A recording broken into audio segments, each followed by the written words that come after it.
දවස් 30ක්ම unlimited Netflix බලන්න. unlimited data pack එකක් මුළු පවුලටම unlimited fun එකක් අරගන්න. අදම active කරගන්න. ලෙන්ගතුකම වැඩි කරගන්න ලව්ජු රුපියල් 50ට අඩු කළා. මාමේ එන්න අපිට එකක් බොමු.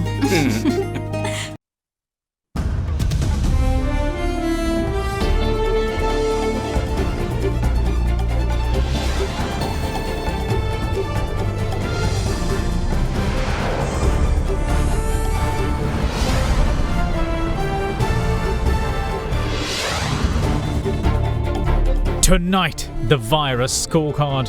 5 COVID-19 deaths reported in the day as 657 patients return home after recoveries. Proper channels. SPC chairman says rapid antigen tests purchases through tenders only. Until such time, the government has not committed to buy any test kit bought by any company. Reveals new technique for speeding up PCR testing. We have found that there's another technique, it's called LAMP technique. We are trying to incorporate that technique into our PCR system. Up to the experts. Cabinet spokesperson refutes social media rumours of green light for COVID-19 burials. Some of the reports to say that the cabinet gave the approval to do so is completely false. Helping hand. The central bank extends the COVID-19 debt moratorium for a further 6 months as a leg up for hard-hit businesses. Deflated hopes. New vaccine optimism tempered by skepticism over apparent lack of lifetime immunity and annual dose requirement. All that and much more coming up on First at 9. This Tuesday, the 10th of November, 2020. Nava sunlight sakura. Then dikukal pavathina sakura mal suandin.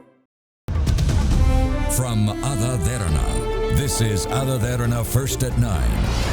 Live from Studio 24 in Colombo. Good evening and welcome to First at 9. I'm Dhammike Kanayaka. Now, a total of 5 new COVID-19 deaths were reported in Sri Lanka today, bringing the country's death toll to 41 and a startling 21 deaths since the beginning of the month. In addition, 305 fresh cases were also reported today, bringing the total so far to 14,590, with 5,017 of them currently under treatment. Meanwhile, 657 patients recovered today, boosting the recoveries to 9,537. With 5 more patients succumbing to COVID-19, Sri Lanka's death toll rose to 41 today. Among them were a 51-year-old man at an elders' home in Rajagiriya, whose cause of death was stated as pneumonia caused by the coronavirus. Also among them was a 45-year-old resident of Colombo 10, who was admitted to the National Hospital in Colombo on the 23rd of last month. His cause of death has been reported as due to a respiratory tract infection caused by COVID-19. The third victim was a 63-year-old woman from Udugampala in Gampaha. She had been admitted to the hospital yesterday, where she succumbed to the virus. Her cause of death was said to be pneumonia as well. In the meantime, the 40th death was reported of a man between the age of 55 to 60. His diagnosis was confirmed following a post-mortem conducted on Sunday. In the meantime, the death of an 84-year-old woman from Kandana was confirmed last evening, marking the island's 36th COVID-19 fatality. She had suffered from a chronic illness, but the immediate cause of death is cited as pneumonia caused by the coronavirus. She was receiving treatment at a private hospital when she was transferred to the infectious diseases hospital, following which she succumbed. Since the 1st of November, Sri Lanka has recorded 21 COVID-19 deaths. Meanwhile, a committee was appointed by Director General of Health Dr. Asela Gunawardena to review the rise in the number of deaths owing to the coronavirus. The committee is headed by Director of Primary Case Services at the Ministry of Health Dr. Priyantha Atapattu, Colombo Chief Judicial Medical Officer Dr. Ajit Tennakon and Epidemiologist Dr. Hasita Tisera. During the course of yesterday, 356 fresh cases of COVID-19 were confirmed in the island.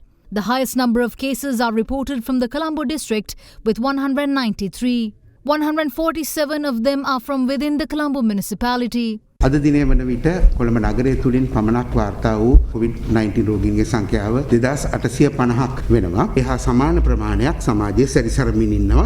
ඒ වගේ 4 ගුණයක් වගේ. හම්බු ලෙස sample කරා කොළඹ නගරය තුලින් එහිදී අපි දැක්කා 400ක් සාම්පල් කරාම ඒ සාම්පල් වලින් 19 දෙනෙක් පොසිටිව් වුණා. එතකොට ඒ කියන්නේ 100%. 100%ක් කියන මෙන්න මේ 100% අපි එක්ස්ට්‍රාපොලේට් කරොත් අපේ පොපියුලේෂන් එකට ලක්ෂ 6කට අපි දන්නවා 30000ක් විතර ප්‍රමාණයක් මේ වෛරස් එකත් එක්ක නිරන්තරයෙන් ඔබ මොබ සැරිසරනවා වෙන්න පුළුවන්. නමුත් ඔවුන් සියලු දෙනාම වෛරස් ඇඟේ තියෙන්න පුළුවන්. නමුත් පතුරනවයි කියලා අපිට කියන්න බෑ. නමුත් අපි ඒ අන්තරාය දැනගන්නට ඕනේ. Meanwhile, 6 infections were confirmed from the area of Angulana in the Colombo district. In Gampaha, the number of fresh COVID-19 cases to be identified yesterday from the district is 99. 12 people tested positive for the virus from the areas of Kandana and Mahabage. In the Kalutara district, 28 infections were reported yesterday, including the detection of 8 cases in the areas of Horana and Ingiriya. Further 8 cases were reported from the Ratnapura district, 7 from Kandy, 6 from Batiklo and 4 from Kurunagala. In Gaul, 2 infections were confirmed yesterday, with Matara reporting 3, while Anuradhapura, Putlam and Trincomalee districts confirmed 1 case each. In the meantime, 2 inmates and a police officer tested COVID-19 positive yesterday at the Old Bogambara prison. With that, the total number of police officers to have contracted the virus to date rose to 460. මේ ආසාදිතයෝ දිනපතාම බිහි වෙන්නේ නිරෝධායනයට ලක් කරපු 3000කට ආසන්න නිලධාරීන් අතරින් මේ තත්ත්වය පාලනය කිරීමට අවශ්‍ය හැකි සෑම පියවරක්ම අරන් තියෙනවා. ඒ වගේම අද ඉඳලා පොලිස්පතිතුමා විසින් කොළඹ නගරයේ විශේෂයෙන්ම මේ තත්ත්වය ආසාදිත නිලධාරීන් ගැන හොයලා බලන්න ජ්‍යෙෂ්ඨ පොලිස් අධිකාරිවරු 3 දෙනෙක් පත් කරලා තියෙනවා. සෞඛ්‍ය අංශත් එක්ක ඍජුව සම්බන්ධ වෙලා මේ තත්ත්වය පාලනය කරන්න. The number of infections emanating from the Lady Ridgeway Hospital meanwhile has risen to 56, with the detection of 4 more infections. Director of the hospital, Dr. G.V.J. Surya, says that patient visits will be limited to 10 minutes once a day. In Kaduvela, health officials confirmed the identification of 149 cases of COVID-19 from the area MOH division thus far. The associates of the infected persons too were subjected to PCR tests. In another development, the recent PCR tests conducted pertaining to the Manning Market confirmed the infections of 93 carters locally known as Natamis. So far, 136 of their first line of contacts have been quarantined. Elsewhere, residents of the Mihijana Uyana housing complex in the isolated area of Totalanga staged a protest today claiming they do not receive essential commodities, including food. They were later dispersed with the intervention of the police. With over 200 employees of the apparel factory in the area of Gurugoda in Horana being infected with the coronavirus, steps were taken to conduct PCR tests on 25 randomly selected employees at its branches located in Agalavatta and Kakulandala. It confirmed 3 infections. In addition, the test results of 6 more employees of the Gurugoda factory returned positive yesterday after they underwent the test on the 4th of this month. In Vadua, infections of 11 people were confirmed following PCR tests. All of them are associates of the infected from Paliagoda. Among the infections are an expectant mother and 6 children. They are residents of Vadua, Pingvatta and Talpitia. In Gampaha, measures were taken to hospitalize 65 COVID-19 patients. With the detection of a COVID-19 positive patient, the psychiatry unit of the Karapitia Teaching Hospital in Gaul was isolated. 10 patients who are currently under treatment there were placed under quarantine. Meanwhile, another doctor at the Trincomalee General Hospital tested positive for the virus. He was transferred to the IDH hospital today. With the addition of 305 fresh cases today, the total number of COVID-19 infections confirmed in the island so far stands at 14,590. With confirmation of 657 recoveries today, the total number of recoveries in the island rose to 9,537, reducing the number of active cases to 5,017. Safeguard hand sanitizer. නවතම නිෂ්පාදන පෙළ නිරෝගීමත් දිවියකට. Now, the chairman of the State Pharmaceuticals Corporation, Dr. Prasanna Gunasen, insists that the government has no designs of purchasing any rapid antigen test kits imported to Sri Lanka by a private entity. Now, there were rumours that a consignment of test kits imported by a private company is part of the government mechanism. However, speaking today, Dr. Gunasen stressed that the state tender process pertaining to rapid antigen test kits is still not over. WHO has recommended the rapid antigen testing as a method of contact tracing, surveillance of the illness when there is a pandemic going on and rapid spread. But in September, when this actually started to spread fast, the virologist and the epidemiologist and the scientists who are involved in this has also recommended to get down the rapid antigen testing. Based on those recommendations, Health Ministry has requested WHO to get at least 100,000 to 200,000 of these tests. But they have communicated to us initially that it will take at least 3 weeks to 4 weeks, and Secretary Health has negotiated with the India office of WHO and our WHO office in Sri Lanka, and they agreed to give 100,000 test kits, and I think they were delivered yesterday to the Ministry of Health. But 100,000 is, if we do 10,000 tests per day, it will be over in 10 days. Because of that, Medical Supplies Division has made a request to State Pharmaceutical Corporation to float a tender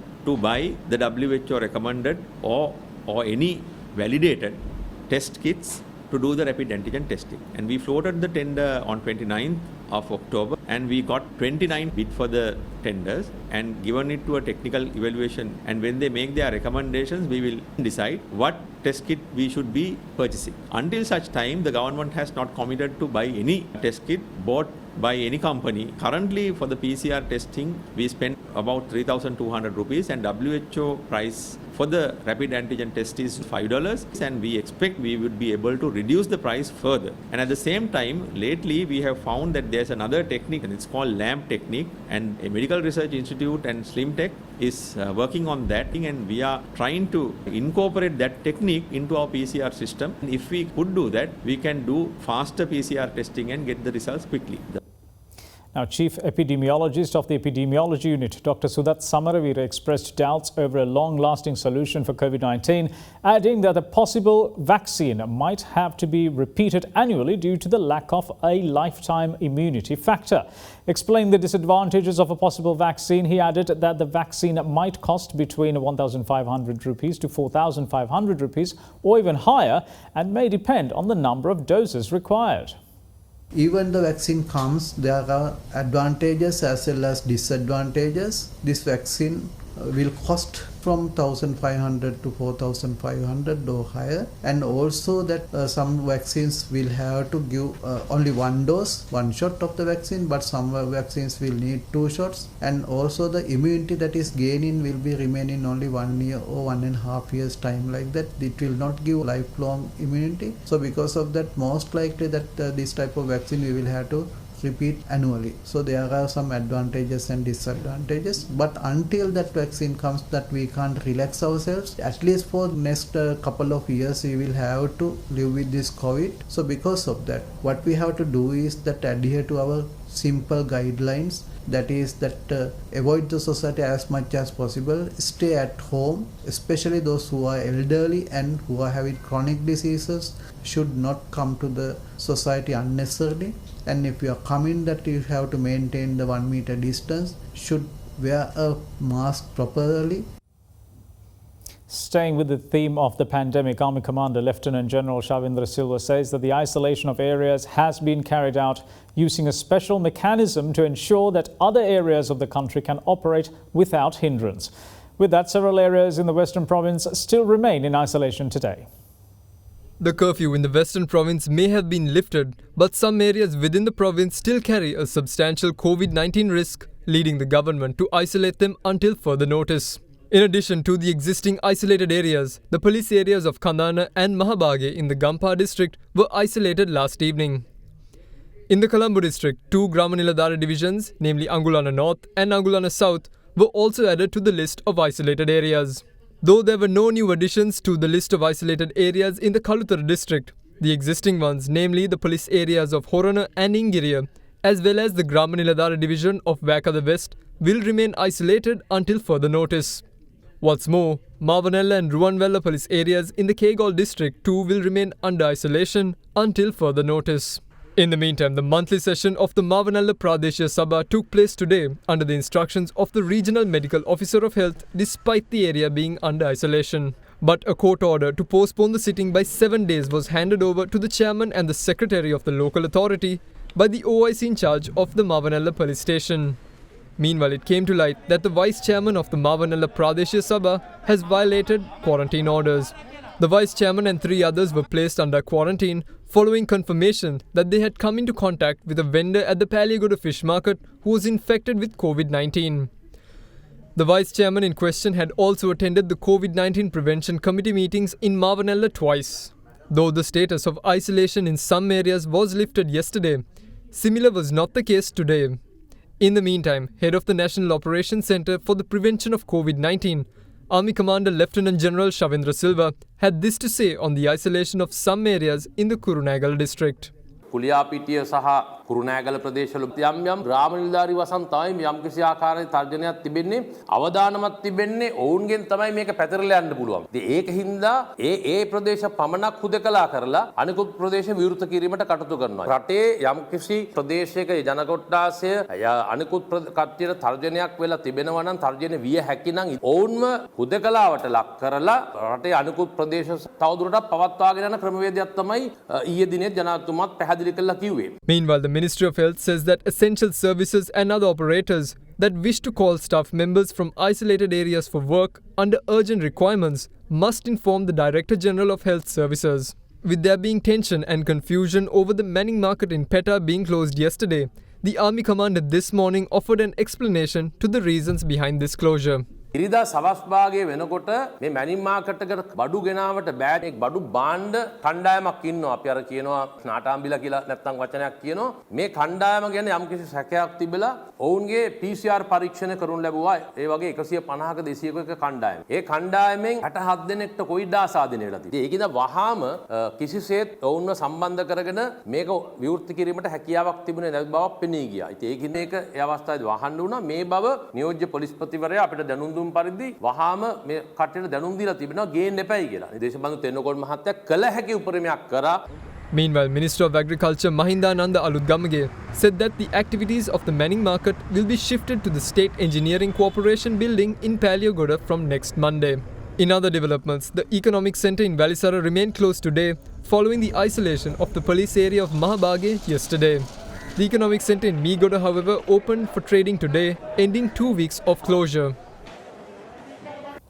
Now, the debt moratorium provided to Sri Lankan businesses and individuals facing economic hardships as a result of the local and global lockdowns has been extended by a further 6 months.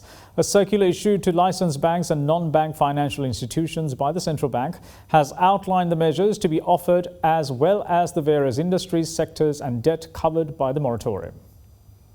The central bank has announced an extension of the debt moratorium offered to businesses and individuals by a further 6 months as of 1st October through a circular issued to licensed commercial banks and non-bank financial institutions yesterday.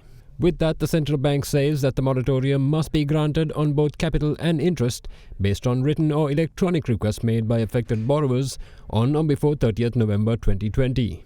Those eligible have been defined as businesses, proprietors and individuals in tourism and direct and indirect exports including apparel, IT, tea, spices, plantation, logistics, event management and any other sectors affected by local and overseas lockdowns. SMEs and individuals engaged in manufacturing, non-financial services, agriculture, agri-processing, construction, value addition and trading businesses, including domestic pharmaceutical suppliers too, have been made eligible.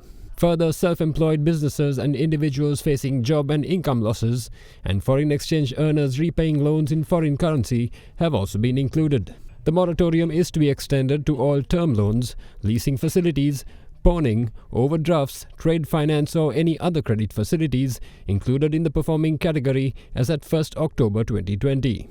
Banks and NBFIs will be allowed to convert capital and interest due during the moratorium period from 1st October 2020 to 31st March 2021 or a shorter period as applicable into a term loan. Meanwhile, interest rates for the converted loans must not exceed the latest 364-day Treasury bill auction rate, available immediately after the respective moratorium period, plus 1% per annum. The repayment period of such converted loans shall be a minimum of 24 months, with repayment commencing from 1st April 2021. NBFIs will be allowed to do the same, but at 5.5% per annum and not exceed 11.5% per annum. In the case of overdrafts, licensed banks will be permitted to convert the interest falling due during the moratorium period into a term loan at an interest rate not exceeding 4% per annum, with a minimum repayment period of 12 months commencing from 1st April 2021. In the case of pawning facilities, the due dates falling during the moratorium period will be extended till 1st April 2021. Licensed banks and NBFIs have also been asked to waive off accrued and unpaid penal interest as at 1st October 2020 and not charge penal interest during the moratorium period. We will see you shortly. Ceylon Bank, the bank with a heart.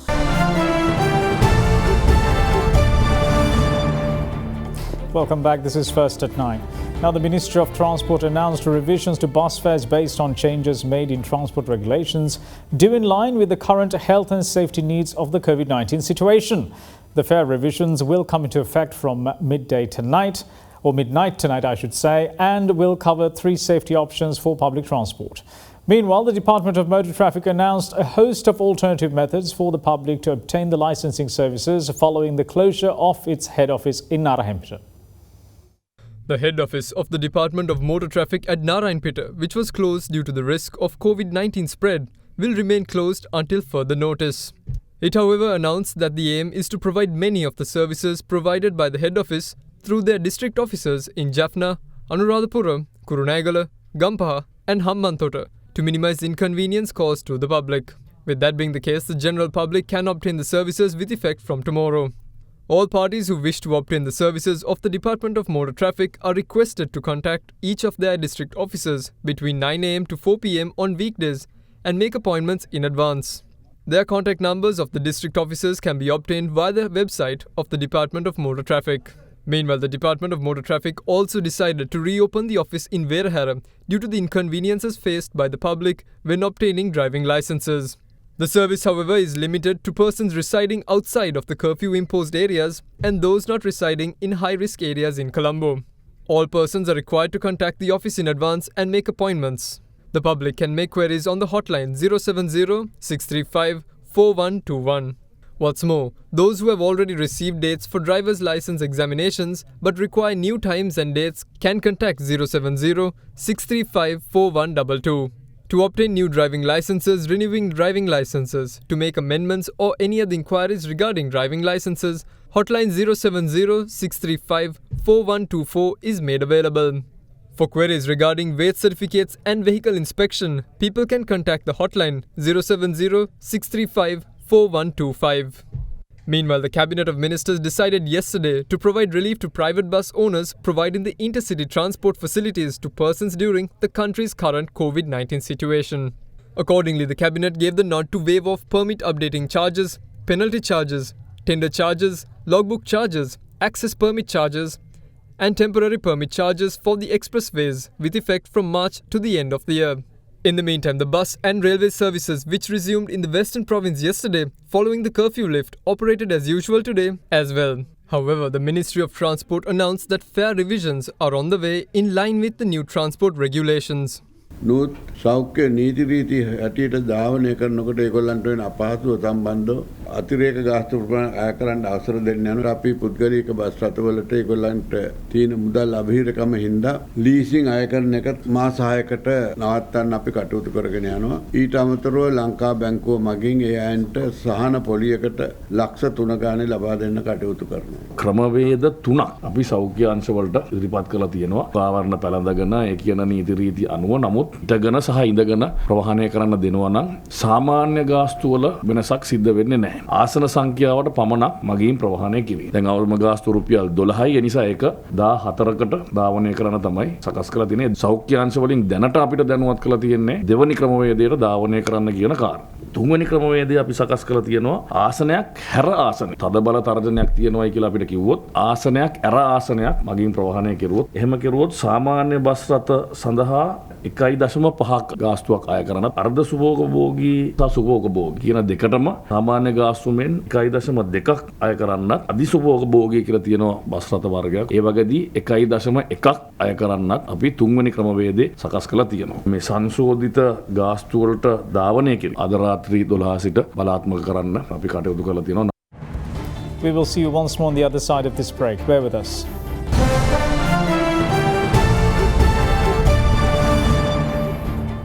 Welcome back. This is First at 9. Now, Cabinet spokesperson Minister Kehelia Rambukwala today refuted speculation and doing the rounds on social media, which say that the Cabinet granted approval for the burial of COVID-19 victims. The minister added that the Cabinet position still remains, that the final say on such a sensitive matter lies with medical experts alone. Some other reports to say that the Cabinet gave the approval to do so is completely false. It was from time to time, this was brought to the Cabinet by various members of the Cabinet and from outside as well. And this was discussed at various levels, and of course the final thing was whatever the decision, that should be subject to the health authorities and the other relevant authorities where they have a scientific system to evaluate this request. So there is no difference between that and the decision that was taken yesterday or the discussion that was centered yesterday. What was discussed yesterday, that whether this could be shifted to remote area, to a dry zone, that is what it was discussed by the technical people, whether this could be considered, and the Cabinet had no hesitation because we are not doing it willingly, but it is just the technical part of it and the scientific background to it was considered. However, within the discussion, the Cabinet gave a nod to refer it back to the authorities to make consideration on the basis of this dry zone and whether there is a possibility. The decision stands as it will be the health authorities that will come out with it, with this suggestion that was brought to the Cabinet to be looked into. And that's it from all of us here at First at 9. Thanks for watching. Bye-bye.